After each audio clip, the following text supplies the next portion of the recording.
नमस्कार। आज ना हम एक बहुत ही जानी पहचानी कहानी के पीछे छिपे एक गहरे सबक को समझने वाले हैं। कहानी है दो बिल्लियों और एक बंदर की। तो चलिए सीधे मुद्दे पे आते हैं। एक सवाल से शुरू करते हैं जो इस पूरी कहानी का दिल है, आप कह सकते हैं। सवाल ये है कि भाई जब दो लोग आपस में लड़ रहे होते हैं तो असली फायदा उठा कौन रहा होता है? अब देखिए, सुनने में तो ये एक बच्चों की कहानी लगती है ना? लेकिन यकीन मानिए, इसका जो सबक है वो इतना गहरा है कि हम सबकी जिंदगी पर लागू होता है। तो फिर चलिए कहानी में चलते हैं। शुरुआत होती है एक बहुत ही मामूली सी चीज से, एक रोटी। और इस एक रोटी के दावेदार थे दो। एक छोटा सा झगड़ा जो पता ही नहीं चलता कि कब काबू से बाहर हो गया। मामला बड़ा सीधा सा था।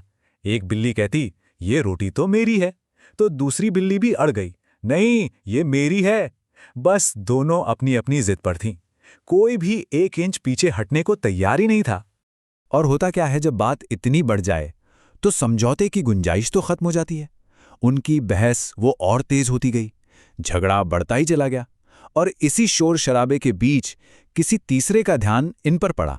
और वो कोई मामूली तीसरा नहीं था, बल्कि एक बहुत ही चालाक किरदार था। और बस यहीं पर कहानी में एंट्री होती है एक चालाक जज की।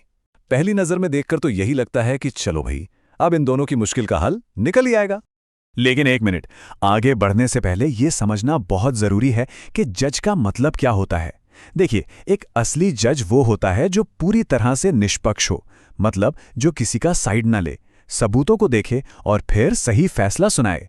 इसमें जो सबसे जरूरी शब्द है ना, वो है निष्पक्ष। और मजे की बात यह है कि बंदर ठीक यही वादा करता है। वो बिल्लियों के पास जाता है और बड़े भरोसे से कहता है, अरे चिंता की क्या बात है, मैं हूं ना, मैं करूंगा न्याय। अब बेचारी बिल्लियां, उन्हें तो लगा कि बस अब सारी परेशानी ही खत्म हो गई। पर असली सवाल तो कुछ और ही था। क्या ये बंदर वाकई में निष्पक्ष था?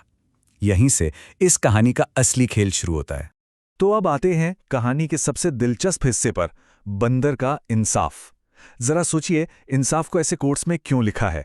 क्योंकि अब जो होने वाला है वो इंसाफ नहीं, बल्कि चालाकी और स्वार्थ से भरा एक कमाल का ड्रामा है। तो देखिए, बंदर अपनी ईमानदारी का दिखावा करने के लिए क्या करता है।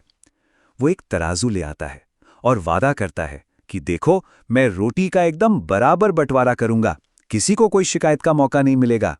ऊपर से देखने में तो सब कितना सही और पारदर्शी लग रहा है ना। अब जरा बंदर का तरीका देखिए, कितना शातिर है। स्टेप 1, वो जानबूझकर रोटी के 2 बराबर टुकड़े नहीं करता, बल्कि ऊंचे नीचे तोड़ता है। स्टेप 2, फिर उन्हें तराजू पर रखकर दिखाता है कि देखो ये वाला टुकड़ा भारी है। स्टेप 3, अब बराबरी करने के बहाने वो भारी वाले टुकड़े में से एक मोटी सी बाइट ले लेता है। और फिर अरे वाह, अब दूसरा टुकड़ा भारी हो जाता है। और बंदर बस इसी खेल को बार बार दोहराता जाता है, एक बाइट इधर से एक बाइट उधर से।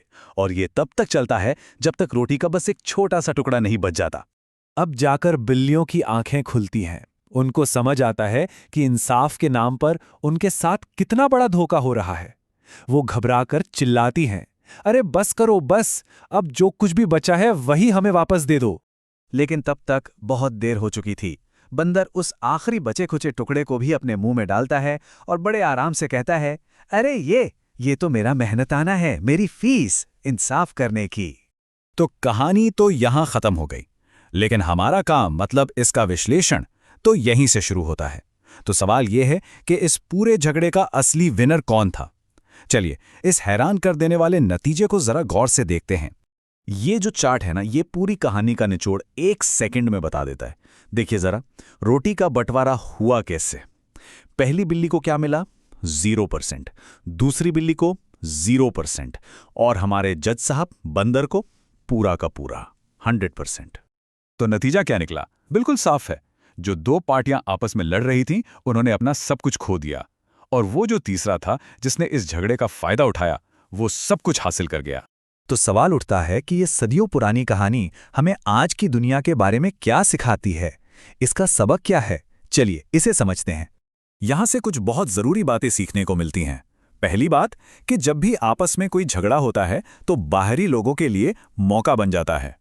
दूसरी बात, ऐसे किसी भी बिचौलिए से हमेशा सावधान रहना चाहिए जिसका फायदा झगड़ा सुलझाने में नहीं, बल्कि उसे लंबा खींचने में हो। तीसरी, और ये बहुत जरूरी है, कि कभी-कभी एक छोटा-मोटा समझौता कर लेना उस परफेक्ट इंसाफ से कहीं बेहतर होता है जिसके चक्कर में सब कुछ लुट जाए।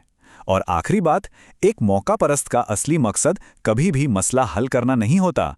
उसका मकसद सिर्फ और सिर्फ अपना फायदा निकालना होता है। और ऐसा बिल्कुल मत सोचिएगा कि ये सब बस पुरानी कहानियों की बातें हैं।